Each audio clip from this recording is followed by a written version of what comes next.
Hello guys, welcome back to our YouTube channel physics tool. आप लोगों का बहुत बहुत स्वागत है। और जहाँ तक मेरा ख्याल है आप लोगों को हमारे वीडियोस पसंद आ रहे होंगे। और आज का जो वीडियो है हमारा उसी क्रम को आगे लेते हुए है कि हम जो पढ़ रहे थे टॉपिक व्यक्तित्व के प्रकार। तो व्यक्तित्व के प्रकार में हम लोग ने 3 वीडियो बना चुके हैं और आज देखिए मैंने चौथा वीडियो इसके अंतर्गत लिख दिया है। ये मैंने आपको बताया था कि हम आपकी सुविधा के लिए लिख देते हैं ताकि आपको अलग अलग सर्च करके देखना ना पड़े। तो आज जो व्यक्तित्व के प्रकार हैं उसके अंतर्गत व्यक्तित्व के वर्गीकरण के अंतर्गत आज हम पढ़ेंगे स्प्रेंगर के द्वारा व्यक्तित्व का वर्गीकरण। तो देखिए आज हम पढ़ेंगे स्प्रेंगर के द्वारा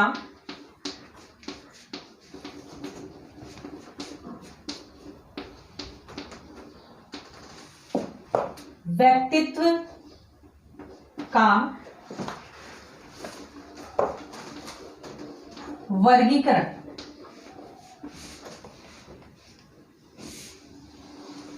देखिए गाइस, ये जो स्प्रेंगर महोदय थे इन्होंने व्यक्तित्व को 6 भागों में विभाजित किया और ये जो 6 भाग थे उनको किसी आधार पर विभाजित किया और वो आधार हमारे मूल्यों के आधार, यानी जो व्यक्ति के मूल्य होते हैं, जो व्यक्ति में मूल्य पाए जाते हैं, उन मूल्यों के आधार पर स्प्रेंगर ने इनको 6 भागों में विभाजित किया। तो आइए लिखते हैं इसको। ये जो आधार हमारा ये है मूल्य के आधार पर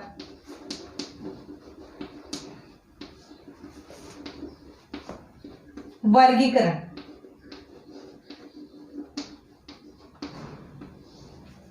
मूल्य के आधार पर वर्गीकरण। तो स्प्रेंगर का ये क्वेश्चन बनता है, स्प्रेंगर का जो व्यक्तित्व वर्गीकरण है उसका आधार क्या माना गया है? तो हमारा उत्तर होगा मूल्य। ठीक है, अब इसके अंदर देखिए सर्वप्रथम हम लेंगे सैद्धांतिक व्यक्तित्व। सैद्धांतिक व्यक्तित्व जिसको थ्योरेटिकल पर्सनैलिटी कहते हैं। सैद्धांतिक व्यक्तित्व वाले वे लोग होते हैं जिनके अंतर्गत सिद्धांत होते हैं। और सिद्धांत क्या होते हैं कि उनके अंदर एक कशिश होती है हर वक्त ज्ञान अर्जित करने की। यानी सैद्धांतिक व्यक्तित्व वाले वे लोग होते हैं जो हमेशा ज्ञान अर्जित करने के लिए प्रेरित रहते हैं, या फिर उनमें एक भूख रहती है कि कहीं ना कहीं से, किसी भी क्षेत्र से, किसी भी पुस्तक से, किसी भी व्यक्ति से, किसी भी वातावरण पर्यावरण से अगर वो ज्ञान अर्जित कर सके उसमें अधिक से अधिक अर्जन कर ले। आइए लिखते हैं। नंबर 1 है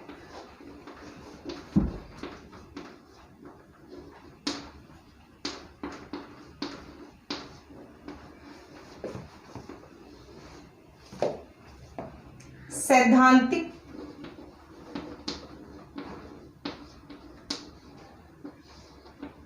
व्यक्तित्व।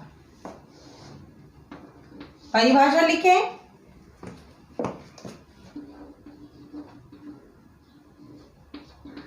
यह वह लोग होते हैं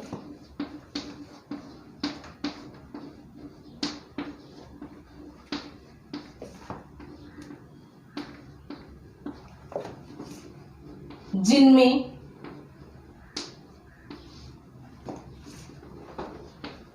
हमेशा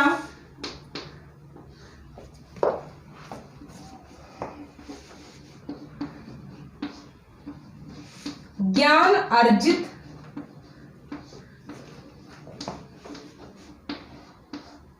करने की भावना, इसी को हम बोलेंगे लालसा, और इसी को हम बोलेंगे भूख होती है।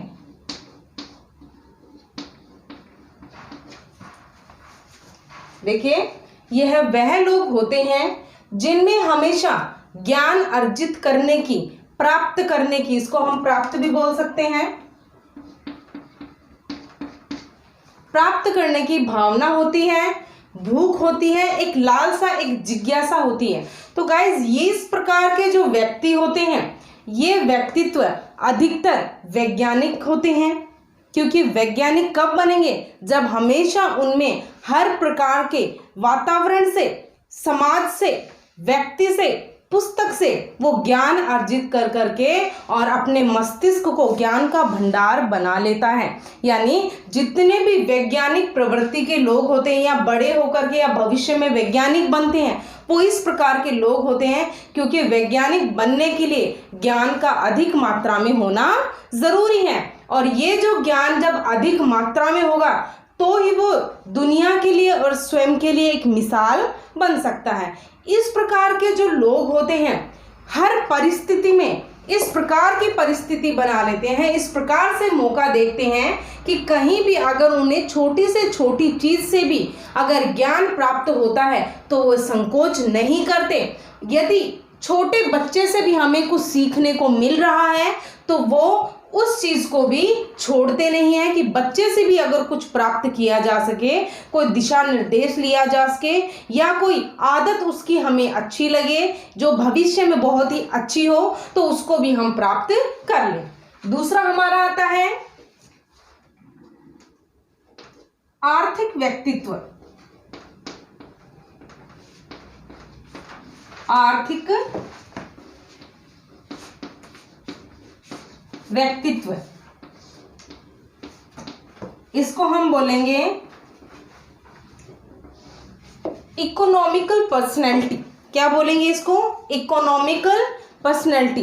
गाइस ये इस प्रकार के लोग होते हैं जो हमेशा आर्थिक गतिविधियों में अधिक ध्यान देते हैं। ये किस प्रकार के लोग होते हैं? जो हमेशा भौतिक सुखों को प्राप्त करना चाहते हैं, यानी जितने भी ऐशो आराम की चीजें हैं इन लोगों को चाहिए। यानी ये वे लोग होते हैं जो आराम पसंद होते हैं, जिन्हें हर प्रकार की सुख सुविधा चाहिए होती है और हमेशा भौतिक सुख की तरफ इनका आकर्षण होता है।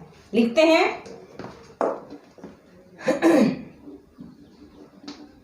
यह व्यक्ति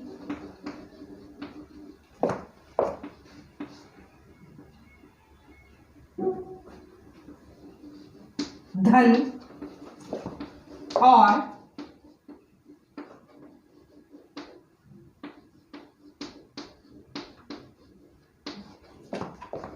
भौतिक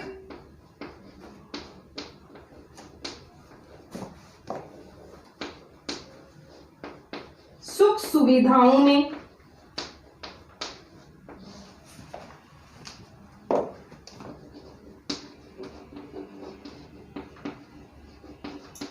अधिक विश्वास रखते हैं।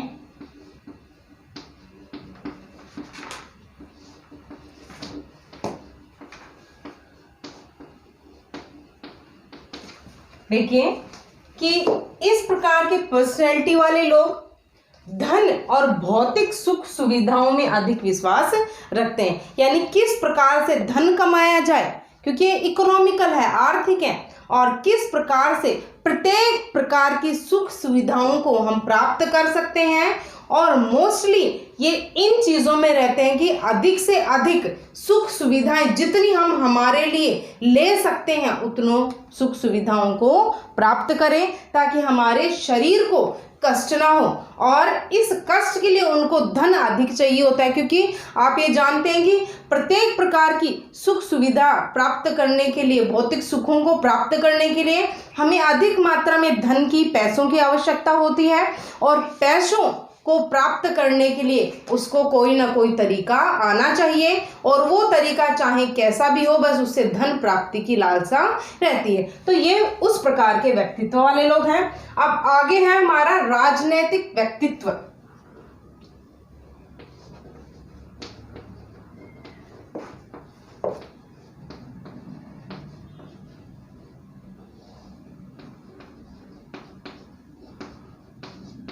गाइस अगर स्पेलिंग में थोड़ी बहुत मिस्टेक हो तो आप प्लीज इसको कवर करें। राजनीतिक व्यक्तित्व वाले वे लोग होते हैं जो हमेशा उन गतिविधियों में अधिक ध्यान देते हैं जो राजनीति की ओर, यानी कि राजनीतिक गतिविधियों में शामिल होना, बढ़ चढ़कर भाग लेना इनकी विशेषता है। लिखते हैं, यह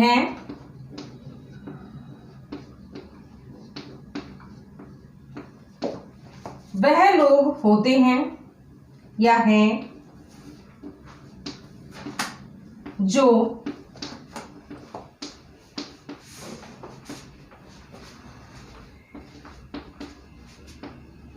राजनैतिक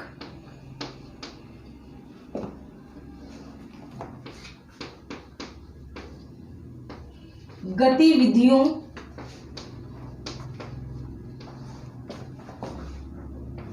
में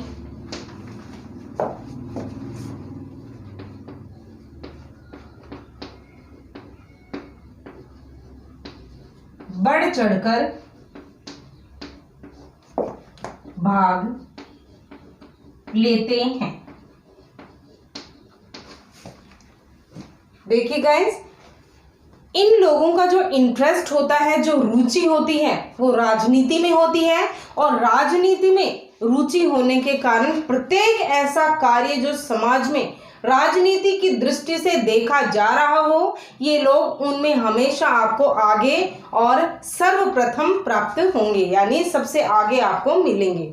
और ये ऐसे लोग हैं जो सामाजिक होने के साथ साथ राजनीतिक दल में प्रवेश करते हैं, और यही लोग आगे चल के नेता या राजनीति में बड़े बड़े पदों पर आसीन होते हैं। यानी किसी भी प्रकार का समाज में धरना है, किसी भी प्रकार का कोई रूल लागू हो गया है, तो ये लोग हमेशा उस भीड़ में आपको हमेशा दिखाई देंगे। इनका इंटरेस्ट हमेशा राजनीति में होता है। तो कोई भी ऐसा मुद्दा जो समाज में राजनीति की ओर अग्रसर हो रहा हो, तो ये लोग उसको हमेशा बढ़ावा देने के लिए पहुंच जाते हैं। तो इनको बोलेंगे राजनीतिक व्यक्तित्व। इसके बाद हम ऊपर लिख देते हैं, इसको मिटा के 3 हो गए हैं, चौथा, पांचवा और छठा। अब चौथा है हमारे पास धार्मिक व्यक्तित्व। क्या है? धार्मिक व्यक्तित्व। इसको हम बोलेंगे रिलीजियस पर्सनैलिटी। धार्मिक व्यक्तित्व वाले वे लोग होते हैं जो हमेशा धार्मिक कर्म कांडों में अपना विश्वास रखते हैं, यानी इनका ध्यान हमेशा अध्यात्म की ओर रहता है। ये लोग बहुत ही ज्ञानी होते हैं और पूरी संपूर्ण समाज की इन्हें नॉलेज होती है। क्यों? क्योंकि ये प्रत्येक चीज को धर्म से जोड़कर चलते हैं, और धर्म से जोड़कर चलेंगे तो ऑब्वियसली कम मात्रा में मिस्टेक होगी। और कुछ इसके अंतर्गत ऐसे लोग भी होते हैं जो धर्म को आगे लेके चलते हैं, लेकिन धर्म की आड़ में वो गलत गतिविधियां करते हैं। तो उन लोगों को हमें इसमें शामिल नहीं करना। इसमें हमें केवल उन लोगों को शामिल करना है जो धार्मिक कर्म कांडों में अधिक विश्वास करते हैं, आध्यात्म की ओर चल गए हैं। अब देखिए, लिखते हैं इसको, यह वह लोग हैं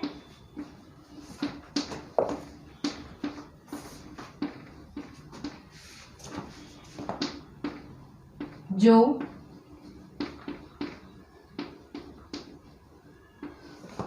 धार्मिक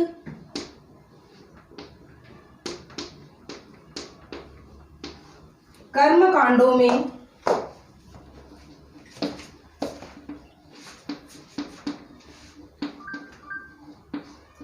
अधिक विश्वास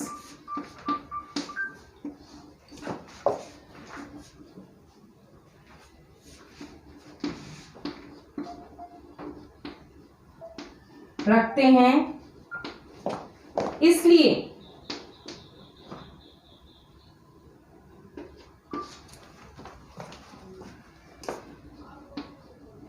इन्हें धार्मिक कहा गया।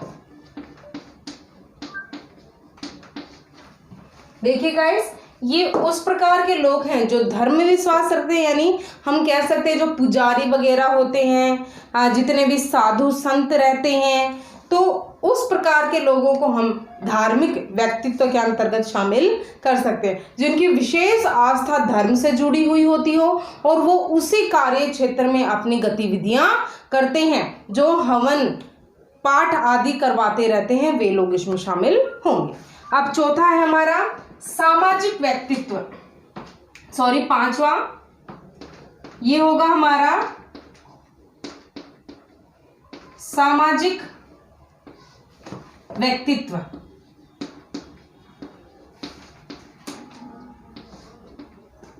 यानी सोशल पर्सनैलिटी। सामाजिक व्यक्तित्व वाले वे लोग होते हैं जो समाज के कार्य क्षेत्र में अपनी विशेष भूमिका निभाते हैं। समाज के कार्य क्षेत्र क्या होंगे? यानी ऐसे कार्य जिन्हें समाज चला रहा है और इसके अंतर्गत जैसे अनाथ आश्रम, गौशाला, इनको विशेष कमेटी द्वारा चलाया जाता है, तो वो जो कमेटी मेंबर्स होते हैं वो इसके अंतर्गत आएंगे। यानी प्रत्येक ऐसा कार्य जो समाज के अच्छे कर्मों से जुड़ा हुआ हो, जिसके कारण उन लोगों को पहचाना जाता हो। पहले लिख लेते हैं थोड़ा सा। यह वह व्यक्ति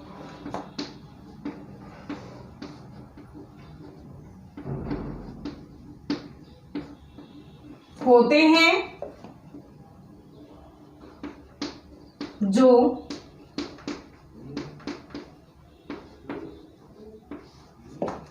सामाजिक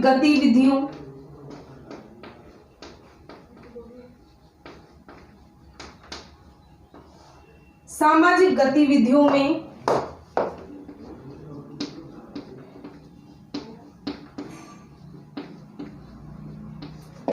अधिक ध्यान देते हैं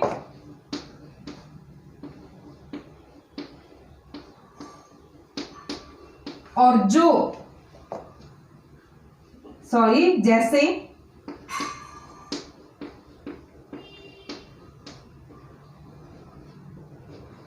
अनाथ आश्रम,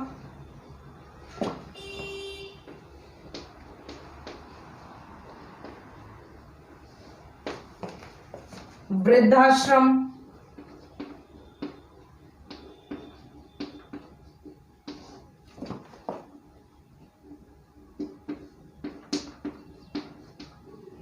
गौशाला आदि। यानी सामाजिक व्यक्तित्व रखने वाला जो व्यक्ति होगा, वो व्यक्ति हमेशा इस प्रकार के कार्य करेगा जिससे समाज में उसकी प्रतिष्ठा बढ़ती हो, उसकी पर्सनैलिटी डेवलप होती हो और वो विकसित हो इस क्षेत्र के अंतर्गत। जिस प्रकार गौशाला में दान करने से क्या व्यक्ति को किसी प्रकार की आमदनी प्राप्त होती है? नहीं।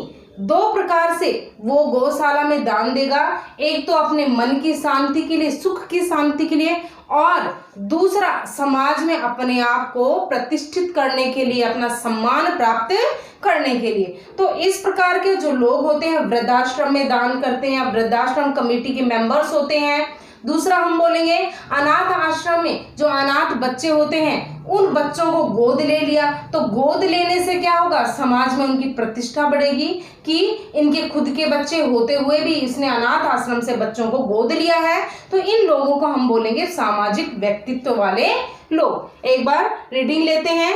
यह वह व्यक्ति होते हैं जो सामाजिक गतिविधियों में अधिक ध्यान देते हैं, जैसे अनाथ आश्रम, वृद्धाश्रम, गौशाला आदि। यानी इस प्रकार के व्यक्तित्व वाले लोग हमेशा सामाजिक होना पसंद करते हैं, जिससे आसपास के लोगों में या उसे जानने वाले लोगों में एक सम्मान की दृष्टि से उसे देखें। लास्ट है हमारा कलात्मक व्यक्तित्व। कलात्मक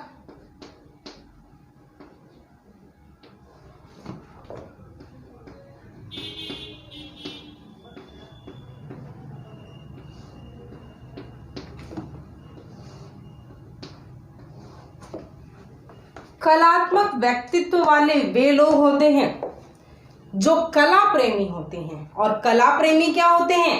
कला के दौरान अपनी विशेष आस्था रखने वाले, जिस प्रकार संगीत है तो जिन व्यक्तियों को संगीत में रुचि होती है, नृत्य में रुचि होती है, चित्रकला में रुचि होती है और प्राकृतिक वातावरण में रुचि रहती है, इन लोगों को हम बोलेंगे कलात्मक व्यक्तित्व वाले लोग। यानी जिन व्यक्तियों को संगीत सुनना पसंद है, संगीत बनाना पसंद है और नृत्य करना पसंद है, नृत्य करवाना पसंद है, नृत्य देखना पसंद है, इस प्रकार की जो एक्टिविटी होती हैं, जो कला से संबंधित होती हैं, ये लोग इसके अंतर्गत आएंगे। लिखते हैं,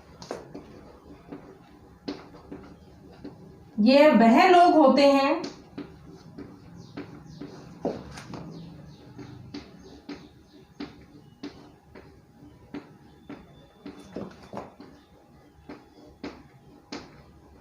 जिनकी रुचि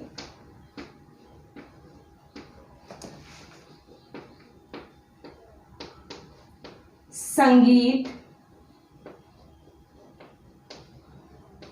नृत्य,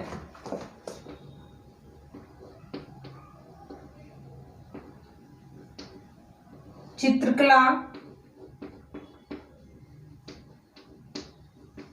प्राकृतिक वातावरण,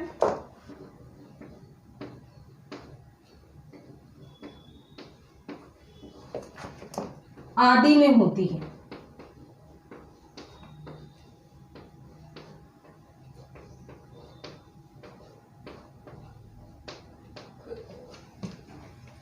देखिए गाइस, ये लिख दिया मैंने कि वे लोग होते हैं जिनका इंटरेस्ट संगीत में होता है, म्यूजिक में होता है, नृत्य में होता है, डांस में होता है, नेचुरल ब्यूटी में रहता है और आर्ट में, पेंटिंग में, ड्राइंग में होता है। यानी कि ये लोग इस प्रकार के व्यक्तित्व वाले होते हैं जिनका कला से प्रेम है। एक एग्जांपल दूंगी कि एक हॉल में एक मीटिंग रखवाई गई, या फिर बोलेंगे हम कि एक विशेष प्रकार की जो संस्था है, उस संस्था ने एक धर्मशाला के दौरान बुकिंग करवाई कि यहाँ पर आसपास के जितने भी लोग हैं जो कला से रुचि रखते हैं, वे अपनी पेंटिंग्स को सेल कर सकते हैं। यानी एक विशेष प्रकार का पेंटिंग दिखाने का, बेचने का एक आयोजन करवाया गया। अब उस पेंटिंग बेचने वाले और लेने वाले जो लोग होते हैं वो इसी से संबंधित आएंगे। मेरे जैसे, आप जैसे चले गए जिनका कोई भी इंटरेस्ट नहीं है पेंटिंग्स खरीदने में या बेचने में, तो वहाँ एक फूल की बहुत सुंदर पेंटिंग है और हम क्या सोचते हैं कि ये फूल की पेंटिंग खरीद ले। हमने रेट पूछी कि इस फूल की पेंटिंग के कितने पैसे हैं, तो उन्होंने बताया 7,000। तो हम जैसे लोग क्या सोचेंगे कि कोई मूर्ख ही होगा जो एक छोटे से फूल की फोटो खरीदने के लिए अपने 7,000 पैसे वेस्ट करेगा, 7,000 रुपये वेस्ट करेगा। लेकिन जो व्यक्ति कला के अंतर्गत आता है या कलात्मक व्यक्तित्व वाला होता है, वो केवल उस फूल को नहीं देखेगा, वो उस फूल की गहराई को देखेगा, उसके रंग को देखेगा, उसके भाव को देखेगा जिसने वो फूल बनाया है। तो कला वाला जो व्यक्ति होता है वो बहुत ही गंभीर स्वभाव वाला होता है, गहरी अर्थ व्यंजना वाला होता है, वे व्यक्ति इसके अंतर्गत आएंगे। तो गाइस, आज जो अभी हमने पढ़ा है वो हमने स्प्रेंगर के द्वारा मूल्यों के आधार पर वर्गीकरण पढ़ा है, जिसमें हमने 6 पार्ट पढ़े हैं।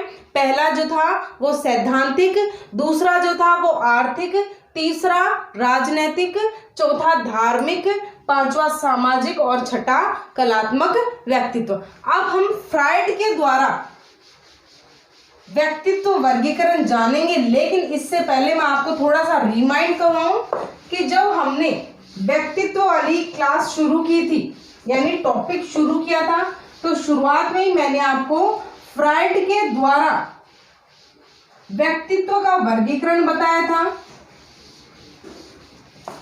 या व्यक्तित्व के अध्ययन विधियां बताई थी। तो उसमें आपको याद हो, फ्राइड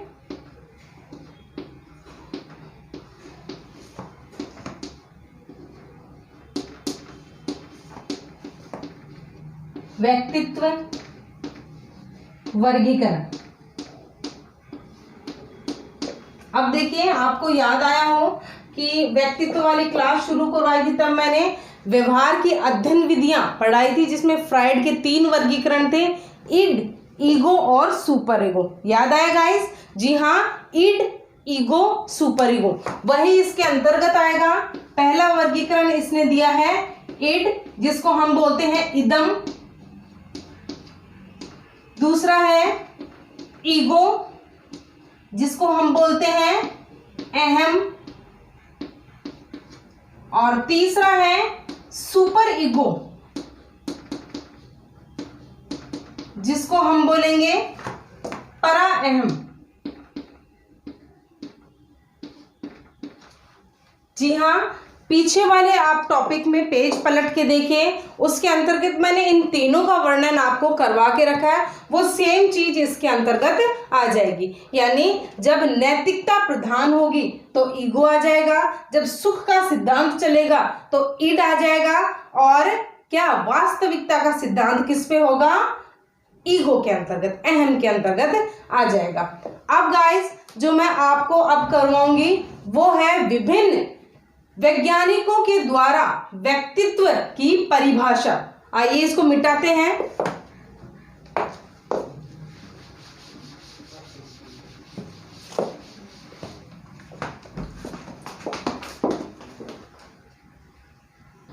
तो गाइस, मैंने आपके लिए व्यक्तित्व की परिभाषा लिख दी है, जो विभिन्न वैज्ञानिकों ने हमारे लिए दी है। देखिए, एक एक करके देखते हैं। सबसे पहले गिलफोर्ड की देखते हैं कि व्यक्तित्व गुणों का एक समन्वित रूप है।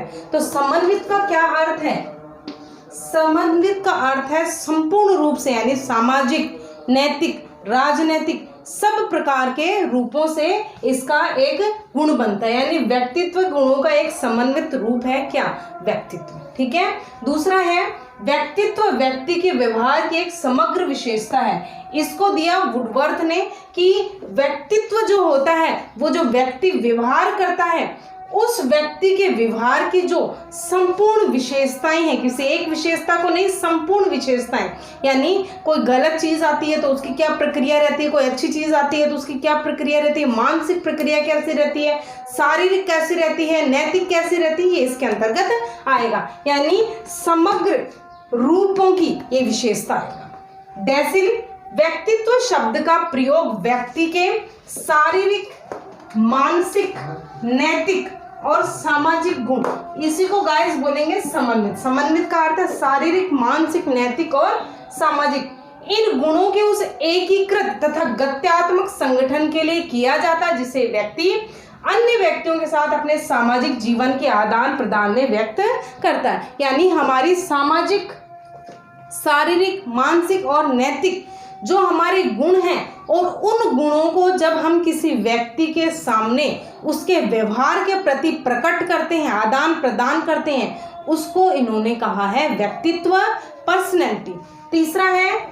चौथा है बिग एंड हंट के अनुसार व्यक्तित्व किसी व्यक्ति के संपूर्ण व्यवहार प्रतिमान की समस्त विशेषताओं का योग है। यानी कोई एक विशेषता को हम इसके अंतर्गत नहीं लेंगे, व्यक्तित्व के अंतर्गत, पर्सनैलिटी के अंतर्गत सारी विशेषताओं को एकीकृत करके एक रूप दिया गया है जिसे बिग एंड हंट ने कहा है। यानी किसी एक मुद्दे को लेकर, एक गुण को लेकर के हम व्यक्ति का इसके अंतर्गत आकलन नहीं करेंगे, संपूर्ण गुणों को लेकर के आकलन करेंगे।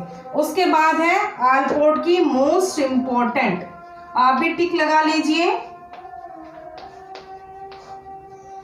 आलपोर्ट के अनुसार व्यक्तित्व व्यक्ति के मनोदैहिक गुणों का, मनोदैहिक गुण का अर्थ हुआ कि शरीर और मानसिक दोनों रूप से, यानी मन से भी और देह से भी, मनोदैहिक गुण का वह गत्यात्मक संगठन यानी लचीलापन। गत्यात्मक का अर्थ क्या हुआ? लचीलापन।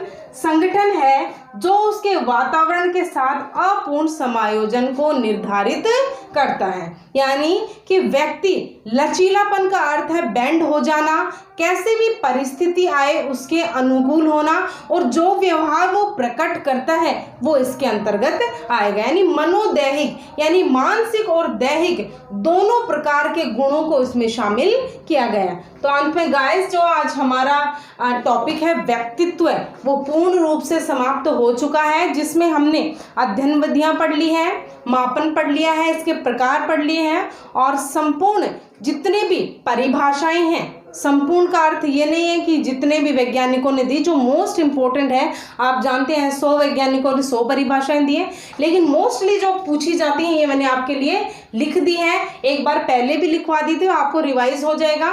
और आज के बाद कल हम नया टॉपिक शुरू करेंगे, उससे पहले आप इस टॉपिक को पढ़ लें, क्योंकि जो नया टॉपिक हम पढ़ने जाएंगे उसमें इसका विशेष योगदान, अगर आपने इसको ध्यान से पढ़ा है तो ही आप आगे वाले टॉपिक को अच्छे से पढ़ पाएंगे। और अंत में आपको मैं अपनी फिर से रिक्वेस्ट भेज रही हूँ कि प्लीज़ हमारे चैनल को लाइक, शेयर और सब्सक्राइब ज़रूर करें। और आज का हमारा वीडियो आपको कैसा लगा हमें कमेंट करके ज़रूर बताएं। और हमेशा हम आपके और हमारी पूरी टीम आपके उज्जवल भविष्य की कामना करती रहेगी। जय हिंद, जय भारत।